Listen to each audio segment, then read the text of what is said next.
If you've just started learning about Eastern Orthodoxy, I highly recommend visiting an Antiochian Orthodox Church. I have to warn you though, it's possible you'll be standing for nearly 3 hours. I'm Joey, a Christian trying to advocate for church unity. One of the ways I do this is by visiting different church services. Now I've been to a few Orthodox liturgies before, but I've only been to a Coptic liturgy, which is Oriental Orthodoxy, and a Greek liturgy. It's the only expression of Eastern Orthodoxy I've experienced. And so many people have told me to check out an Antiochian Orthodox church, and I didn't think there was one near me.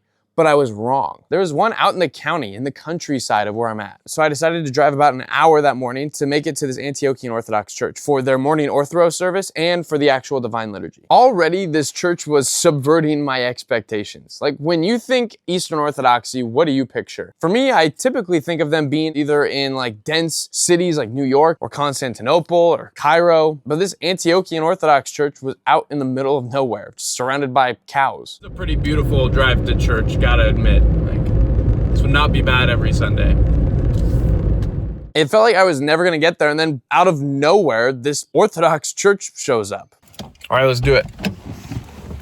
I got there early for orthros, which is basically just a prayer service leading up to the actual liturgy. I walked into the nave and I was just blown away by the iconography in there. It felt like I had stepped into another world entirely. But the biggest thing I noticed when entering this church, there were no chairs. The most they offered were some benches built into the walls around the side of the room, but those were being saved for the elderly and people who just had a harder time standing. As the parish continued to fill up, we were packed like sardines, just standing there the whole time. While waiting for orthros to start, I got to talk to some of the people that were there. And every single person I talked to was a convert, either from evangelicalism or a mainline Protestant church. And according to one of the people I talked to, that was pretty much the norm at this church. This wasn't a congregation of cradle Orthodox. There were a few here or there, but almost everybody came from evangelicalism or Protestantism. These are people who grew up with 45-minute sermons and praise bands and projector screens. They swapped that for iconography, for incense, for prostrations, for liturgy. And on one hand, I felt like a foreigner because I'm not Eastern Orthodox. But on the other hand, I started to feel kind of welcome because these were my kind of people. People who grew up in a non-denom evangelical world and decided they wanted something different. But if you hadn't told me these people were cradle Orthodox, I never would have guessed it. Everybody had prayer ropes on their wrists. They seemed locked in and knew exactly how to prostrate,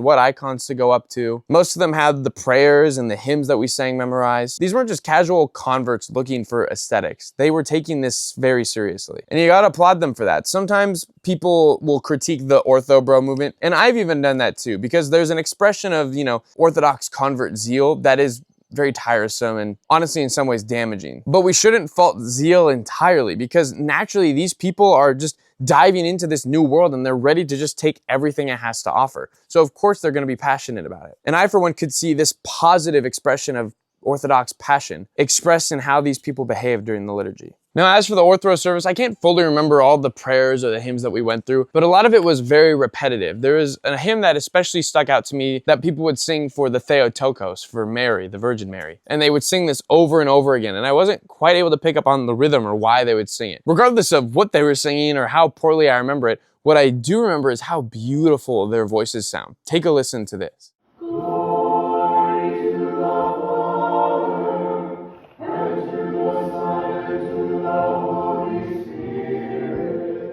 That is what my ears were blessed with for the entire morning. This was a really, really talented choir. And the cool thing about this choir was as people began to show up and join in on the orthros and later in the liturgy, they felt full freedom to join in and sing along with them. It wasn't like the choir where it was a band that was performing for the church. Everybody was invited to join them. It was like a warm campfire that people would begin to approach and sit down around. Now let's get into the actual liturgy itself. The very first thing that was noticeably different from my Greek Orthodox experience was that it was all in English. Every single bit of it was in English. At the Greek Orthodox church I went to, there was English, but it was also intermixed with Greek, which I did appreciate. But I could see this Antiochian Orthodox experience being really easy for a newbie to just pick up what it's like to worship within an Orthodox setting. This was by far the biggest difference because the Greek and the Antiochian Orthodox Church both follow the same liturgy. They follow the liturgy of St. John Chrysostom. There was the preparation of the Eucharistic bread and the elements. There's the Liturgy of the Word, which starts with psalms and hymns and then goes into scripture readings from the Old Testament, the New Testament, and the Gospel. Before the Gospel is read, there's what's called the little entrance, where the Gospel book is processed through the room and incensed by a deacon. And after the Gospel is read, it was time for the homily or the sermon. And need I remind you, we were standing this entire time. There weren't really any pews or seats to sit on, apart from the benches on the wall. So when the priest came out for his homily or his sermon, everybody had to sit on the floor and listen to him. And I actually really enjoyed this. It felt like a family gathering, like kids gathering together to listen to a story from their grandpa. Even more so, it reminded me of just paintings that you see growing up of Jesus teaching people at the Sermon on the Mount. Honestly, that's stuck with me more than the actual homily itself. And overall, I appreciate this about Eastern Orthodoxy and liturgy in general, is that you're teaching with how we behave in a church service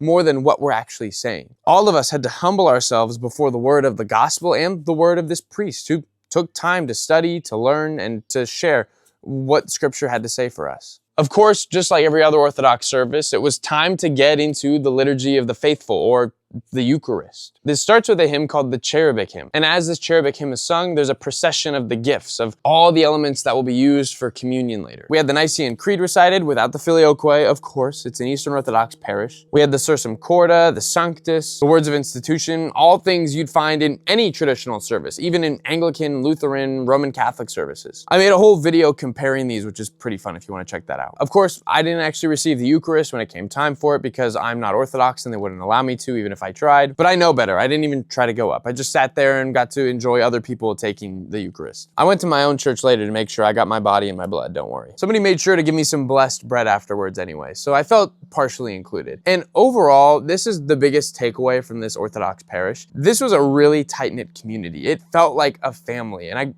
getting to observe it was super fun. There was lots of young families with little babies and children, and older parents and older folks just in the church in general were just passing the babies around and caring for them as if they were their own. Guys would see each other and, give a back slap or a handshake. And this didn't just feel like some little clique. I got included in this too. People were very curious about who I was, what I was doing there, and I felt very welcome. Like the overall energy that I was being given by these people was just warmth and love. So props to this church. I feel like this has to be the reason people keep coming back to this church. I mean, yes, the icons, the liturgy, Christ being present in the sacrament. That's got to be the main reason. But I bet if I quiz some of these people, if they're really being honest, one of the big things that just keeps them coming back is the community. It had to have been, because even the church potluck afterward, it just seemed like nobody wanted to leave. There was just so many great conversations being had. People were laughing and hugging each other. And as I was looking at these people, I couldn't help but think about just how Eastern Orthodoxy is just really making a big splash right now. I didn't even know what it was about like 3 years ago. And now I'm visiting an Antiochian Orthodox Church. It seems like hundreds of thousands of people are, if not converting, looking into Eastern Orthodoxy. Tons of young people are leaving evangelical churches, young men about my age especially. And I can't say I blame them. From this experience, I can see the draw. The beauty of the church building, the reverence that the priests and the deacons showed, the robust historical theology that is expressed in the liturgy and from the pulpit. And to top it all off, if they're visiting parishes that are